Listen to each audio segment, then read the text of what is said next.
ज्ञान बान धरि सतगुरु मारा, हृदय माही समाना। बीच करेजा पीर होत है, धीरज ना धराना। करिया काटे जिए रे भाई, गुरु काटे मर जाई। जिनके लागे शब्द के डंडा, त्याग चले बादशाही। यह दुनिया सब भई दीवानी, रोबत है सब धन का। सतनाम साहिब बंदगी मेरे प्रिय संत समाज। तीनों कालों में जो हो चुके, जो आज है और जो आने वाले हैं, उन सभी धर्म के अगुवाओं से कबीर साहब की शिक्षा बिल्कुल अलग है, बिल्कुल विलक्षण। क्योंकि कबीर साहब धर्म नहीं देते, वो दुख से मुक्ति का रास्ता देते हैं। उनकी शिक्षा का मूल उद्देश्य सिर्फ एक है, इस गर्भ के आवागमन को सदा सदा के लिए रोक देना। जरा ठहर कर सोचो, गर्भ में जाना, माँ की कोख में तड़पना और फिर जन्म, फिर मृत्यु और फिर वही चक्र, क्या इससे बड़ा कोई दुख हो सकता है? बार बार जन्म और बार बार मरना, यही सबसे बड़ा कष्ट है। और जो शिक्षा इस कष्ट को जड़ से समाप्त कर दे, वही सच्चा धर्म है। मनुष्य का कर्तव्य यही है कि वह उसी गुरु को अपनाए, उसी शास्त्र को धारण करे जो उसे जन्म मरण के बंधन से मुक्त कर दे। जो मनुष्य यह दुर्लभ मानव देह पाकर भी मुक्ति का मार्ग नहीं खोजता,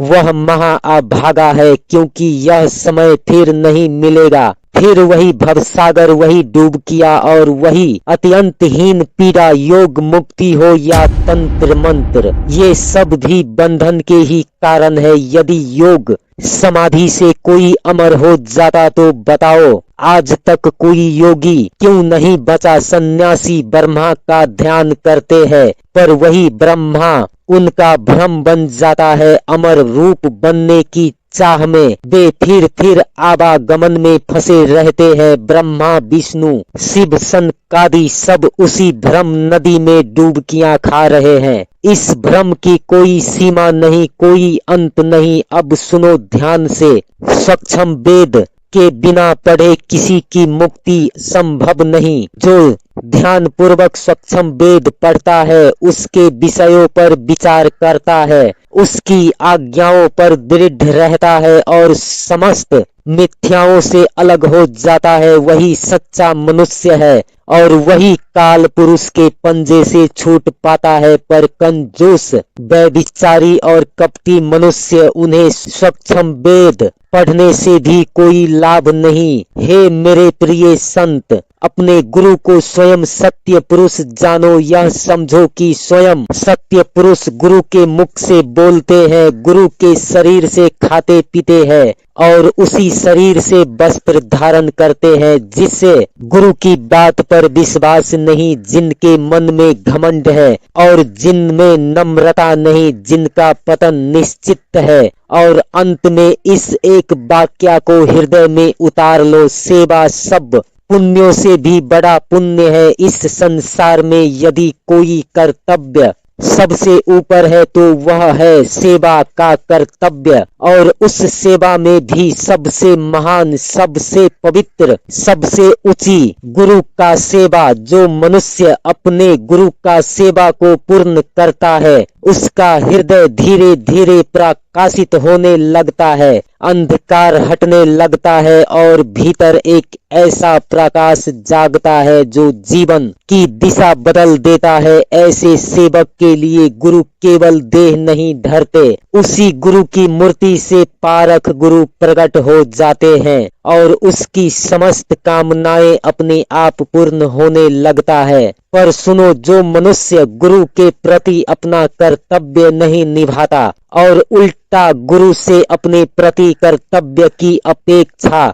रखता है, जो गुरु से बार बार वस्तुएं मांगता है, सुख चाहता है, लाभ चाहता है, कहना कठिन है पर सत्य यही है, वह चोर है, ठग है। एक अवस्था ऐसी भी आता है जब गुरु सेवा क्षमा हो जाता है। वह अवस्था तब होता है जब मनुष्य पूरी तरह डूब जाता है, दिन रात केवल वंदना में लीन हो जाता है, जब उन्हें ना इधर का होश रहता है ना उधर का, यहाँ तक कि अपने शरीर का भी चिंता नहीं रहता। उस अवस्था में गुरु सेवा नहीं मांगते, क्योंकि गुरु स्वयं उसकी वंदना के भागी बन जाते हैं। लेकिन मित्र, जब तक वह अवस्था न आए तब तक यदि मनुष्य गुरु सेवा से वंचित रहता है तो समझ लो उसके मन में तेज नहीं चमकेगा, उसके हृदय में प्रकाश नहीं उतरेगा। इसलिए जीवन भर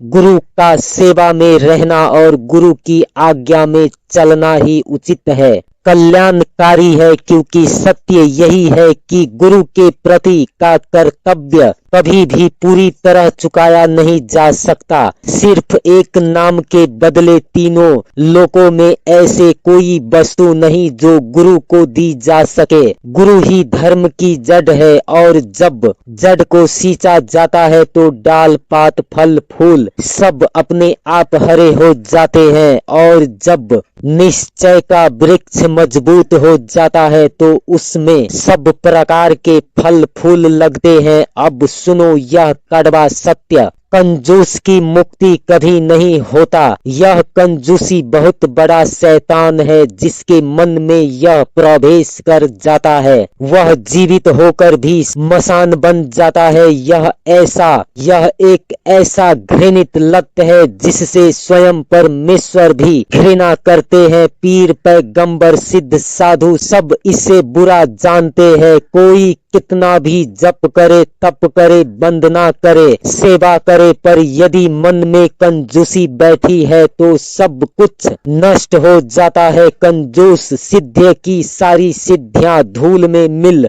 जाता है, और इस सत्य पर कबीर साहब की बानी मोहर लगा देता है। साखी कामी तो बहुते तरे, क्रोधी तरे अनंत, लोभी जीवड़ा ना तरे, कहे कबीर सिद्धांत।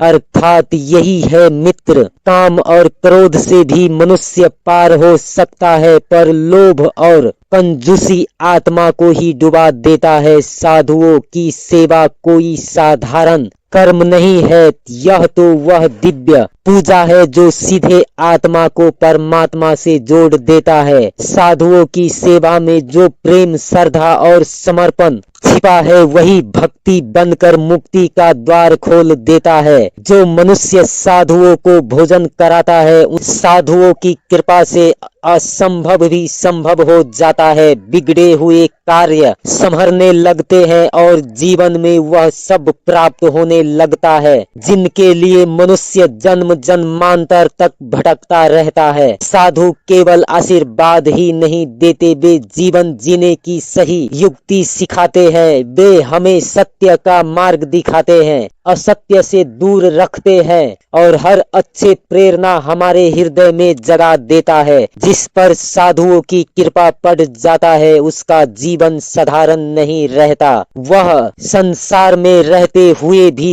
ईश्वर के चरणों में वास करने लगता है। साधु की सेवा कोई साधारण सेवा नहीं है, यह तो जन्म जन्मांतर के बंधनों को काटने वाली दिव्य कुंजी है। साधु की सेवा से मनुष्य समस्त बंधनों से मुक्त हो जाता है। यदि साधु की दया न हो तो चाहे मनुष्य कितना ही ज्ञानी क्यों न हो, उसे कभी भी सच्ची गति प्राप्त नहीं हो सकता। साधुओं की करुणा से ही मनुष्य को धर्म का बोध होता है, संसार का सही समझ मिलता है, और वही बुद्धि प्राप्त होता है जो आत्मा को अंधकार से प्रकाश की ओर ले जाता है। लेकिन हे मानव, सावधान रहना, क्योंकि इस संसार में ऐसा भी साधु है जो सत्य पुरुष की भक्ति से भटका देते हैं और काल पुरुष की भक्ति में फंसा देते हैं। ऐसे साधु बाहर से साधु दिखते हैं पर भीतर से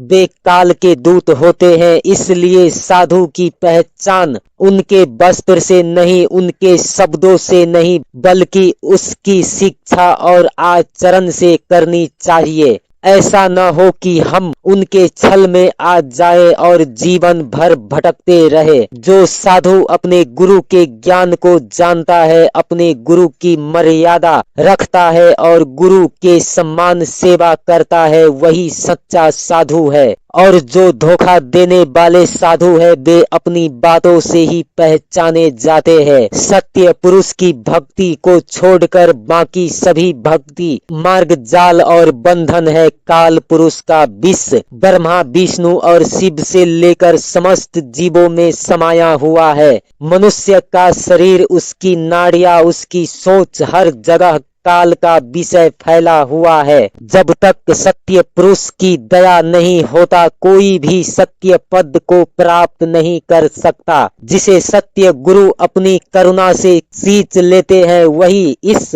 विषैले जाल से बाहर आ पाता है। अन्यथा यह संसार धर्मराय के मंत्रों से मानव बुद्धि को अंधा बना रखा है। दुख इस बात का है कि मनुष्य यह सोचता ही नहीं कि मैं जानबूझकर क्यों कुएं में गिर रहा हूँ। मेरे पूर्वज इस धोखे में पड़कर मर गए, तो क्या मैं भी उसी अंधकारमय पथ पर चलता रहूं? आज मनुष्य की बुद्धि इतनी दूषित हो चुका है कि वह सत्य को मिथ्या और मिथ्या को सत्य मानने लगा है। वह झूठ को बंधन और बंधन को ही मुक्ति समझ बैठा है। ऐसे लोगों की बुद्धि और चित्त कहीं स्थिर नहीं ठहरते। उनकी सोच में मानवता का नाम निशान तक नहीं बचा। वे पशु बुद्धि में गिर चुके हैं और उन्हें अपने पतन का एहसास तक नहीं है। तो देखा मित्रों, संसार में काल का खेल कैसा